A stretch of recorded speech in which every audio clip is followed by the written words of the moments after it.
so good. Are we on? Okay. I don't even know your last name, Allison. What's your? Crawford. Alison Crawford. She came in the 1st of July, Friday night. Said here I didn't know anything about her, but all I was told when you came up for prayer is you have tongue cancer. Explain. What more? Was there more than that, or when did it start? Well, it actually started about 3.5 years ago. And it was just, like a little canker sore, and I thought, it's nothing. Every once in a while you might get one of those, and but it would come and go. And so I saw 2 providers over the course of the last 3.5 years, and they said, not to worry. It was, it's just tongue inflammation, or it's your tongue rubbing against your teeth. So I let it go, and then about 3 months ago, I was still concerned because it had changed form and it was bleeding, and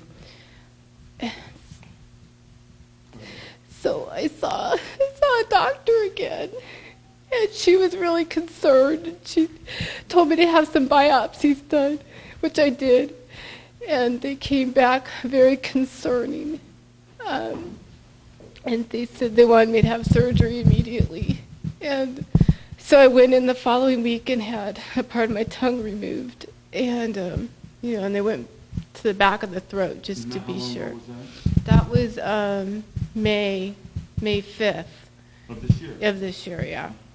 And then a week later, I on the 11th came back, and she said, I'm sorry, but it looks like you do have cancer on your tongue, and we don't understand it because you don't meet any of the risk factors. It's usually, not female and older and smoker, drinker, for most of your life. And I mean, maybe 6 cigarettes in my life as a teenager, just, the experimental type of thing. And I'm pretty much, I don't drink, pretty much a teetotaler, and so I just didn't understand it. She said she didn't think it was viral because usually it's in a different part of the tongue. And so I was just really shocked and went through a lot of emotional trauma. I went to Cancer Treatment Centers of America in Arizona, and the first surgeon wanted to, cut out another third of my tongue and take out, radical lymph node dissection. And I knew if nothing else I needed to get a second opinion because I didn't feel settled about that at all. So I went to Arizona, and they confirmed, actually before I went to Arizona, I got another second opinion here. He said the same thing, a third of my tongue, and he wouldn't have to go all the way down my neck, but he could just do the jaw. So then I went to Arizona with my aunt, and it was a wonderful experience, except that, everybody I saw was walking around. They had no hair and very pale and looked like they were on death's door from all the chemo and radiation. And something in my spirit, it was like God saying, you don't have to do this. And but I went through the process of seeing all the specialists, and the last doctor was very wonderful, but he said too, very matter of fact, I want to take at least a third of your tongue and do the lymph nodes. And he said, and I asked, would they just do, because I had a PET scan, it looked like there was a spot on my tongue that was still, they call it hot, and a lymph node up here. And I said, well, can't you just do a lymph node, And they said, no, we're not going to do that. And so, I'm sorry, I'm just going on. Is that okay? So, my aunt and everybody in my family, just do what they say. Just take out your tongue. You should be glad it's just a third of your tongue and not a half of your tongue. And I just got it from every angle, to the point where I just felt like I'm not going to talk about it anymore, because I just was crying out to God, why don't I feel like I should do this? Why don't I feel like I should do this? And so I came, the doctor there said, well, if you can't make it back to Arizona, I'll give you the name of a doctor here. So I went to Swedish. This is like my 4th or 5th opinion. And I saw a Swedish doctor. he said, same thing.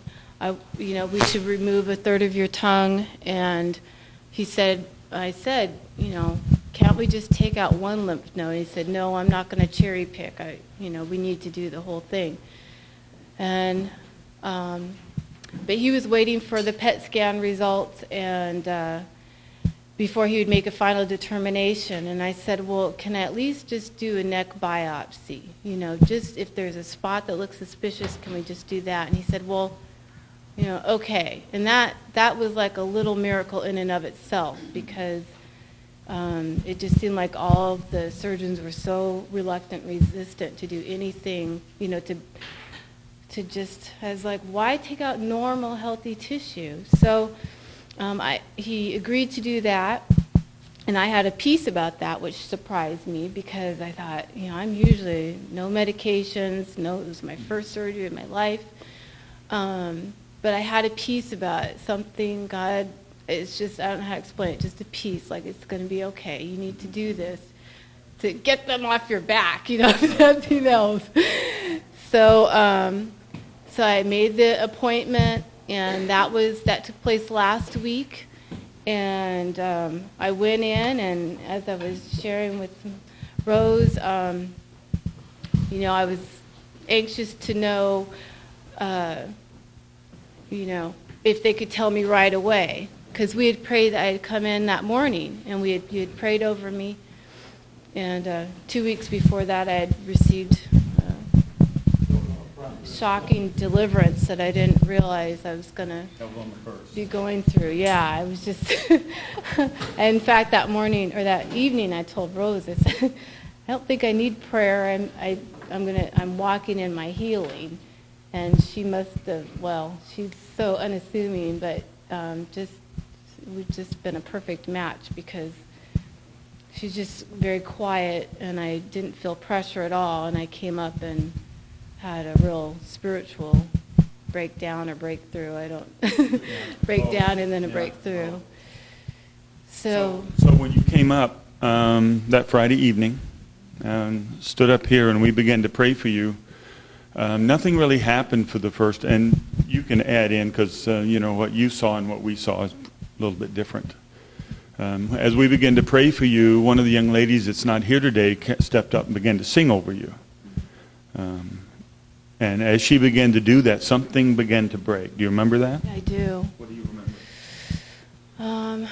Well, up to that point, I just felt very tearful. Some of the ladies were speaking over me, and you were speaking over me, just hitting some emotional targets of just some of the pain I've experienced in my life that I didn't realize was there.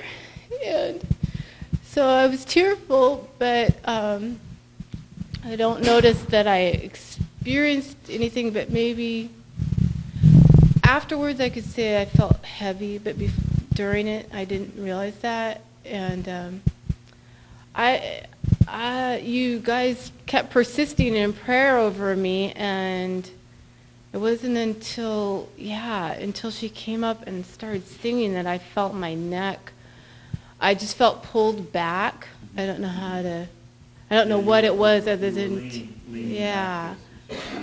something was pulling me back, and then all of a sudden I felt like I had something in my throat, and I was coughing, and then all of a sudden just, I don't know how to explain. All of a sudden, the cancer was there, and there was something protecting her from being healed.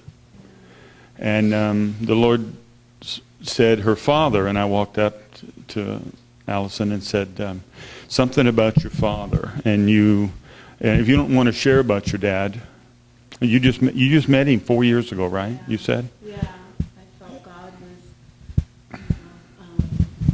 Anyway, the father was in a black man, racist, in a group called Black Panthers, which back from my day, we remember that back in the 50s and 60s. And it's black power, racist type thing, which is not godly. just like white men hate black women or black men. It's the same, it's in reverse. Same racist spirit, it's just the power that it has over people. Well, generationally, we know from the past and ministry that this spirit of her father, this racist spirit, had come and settled on the daughter. So what I knew I needed to do was to lay hands on Alison and command this generational curse to lift, and the spirit of her father, this racist spirit, lift, and it lifted. Do you remember that happening? Yeah, I remember, just screaming uncontrollably, and that's not me. That's not something I've ever. I mean, I pretty much shy away from this kind of thing. So,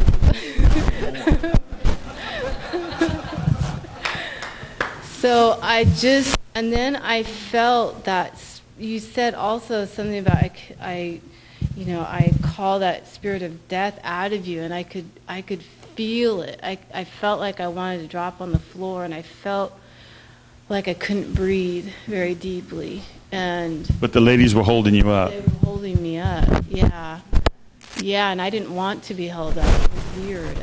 It's like two forces going on inside of me, and it was like whatever was there, that spirit was sort of taking control at that point. Well, the spirit was actually resisting leaving, but leaving. And she said, Alison said something about smelling and tasting. Have you not been able to, since treatments, been able to? No, after the surgery that I had, I lost all of my smell and my taste. And it's now been gradually coming back. I'm smelling subtle things versus just strong, pungent things initially. Now I'm starting to have the subtlety. I was sharing last week, I could smell Rose's banana bread when she was baking it, and that was it was nice because I've always loved banana bread, and it was just the little miracles that I appreciate, because that's when you can't taste or smell your food. And then I had gone to this all-vegan diet. It was just like, what other pleasure, is left? Yeah. Well, you mentioned one of the ladies had a menthol strip and breath freshener. Yeah. And took it and said, "Can you smell this?" And you put, yeah, I can taste it. Yeah. It was strong. And you could smell it and taste it. I don't know if I could smell it at that moment, but I could taste. Okay. I could taste it was very strong. Yeah. And you said. My tongue's heavy. Mm-hmm. There was a heaviness or a healing that was going on where the tongue's been cut away. I felt like it was the Lord was restoring it. Yeah. Giving that. I couldn't explain it, but like a heaviness, and it was just different than it was before. I guess that's how I would describe it. It just felt different. Mm-hmm. Yeah.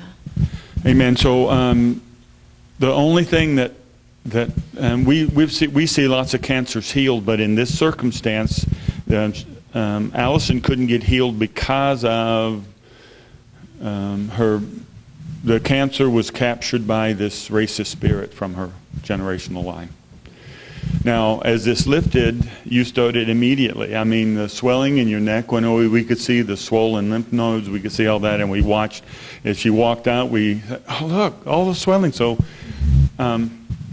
you had an appointment and went to the doctor last Tuesday. Yes. Okay. I came in that morning with Rose and you prayed over my neck, and by that point I could tell that the swelling had gone.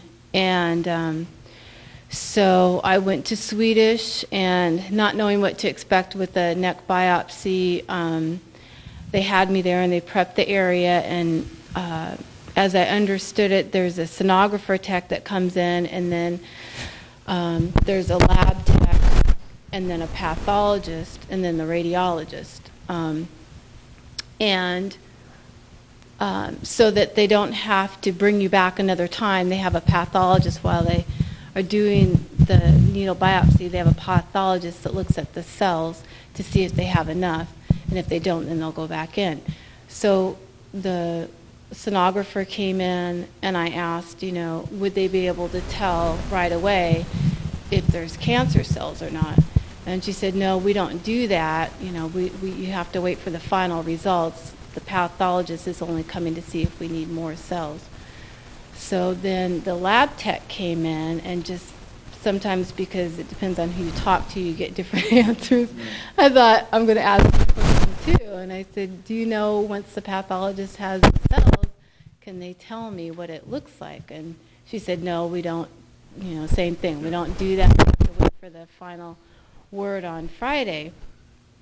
So then the sonographer came back in and said, well, your radiologist is ready to see you, Dr. Pastor. And I said, what was the name? And she said, Dr. Pastor, like your Christian pastor. So I just knew right there. I thought, okay, of all the names, Dr. Pastor, this is going to give me good news. So she comes in, and she was the sweetest doctor that I've ever met, just so kind and gentle, explaining everything that she was doing. She took a couple samples, and then after she was done, she left the room and gave them to the pathologist, and they have to wait 15 minutes to make sure that you're not going to bleed, so they left me there alone. And when she came back into the room, and I didn't prompt her at all, but she came back into the room and said, I don't normally do this, but the pathologist just told me she doesn't see anything abnormal about the cells we just collected. So she said, but we still have to wait for the official, word on Friday. But I just said, I'll take that. That's all I need. So I knew at that point, it was, I really, in my heart, I knew that it was going to be a good report. And then, of course, on it was Thursday, the surgeon called me and said everything looks, Now, Rose had mentioned something about the doctor said that it wasn't just in the tongue, it was gone to the lymph nodes. Any place else? I mean, had they actually diagnosed the cancer spreading?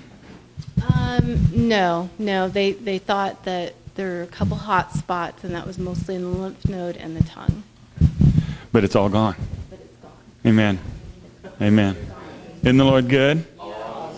Amen. Amen. Bless you, sis.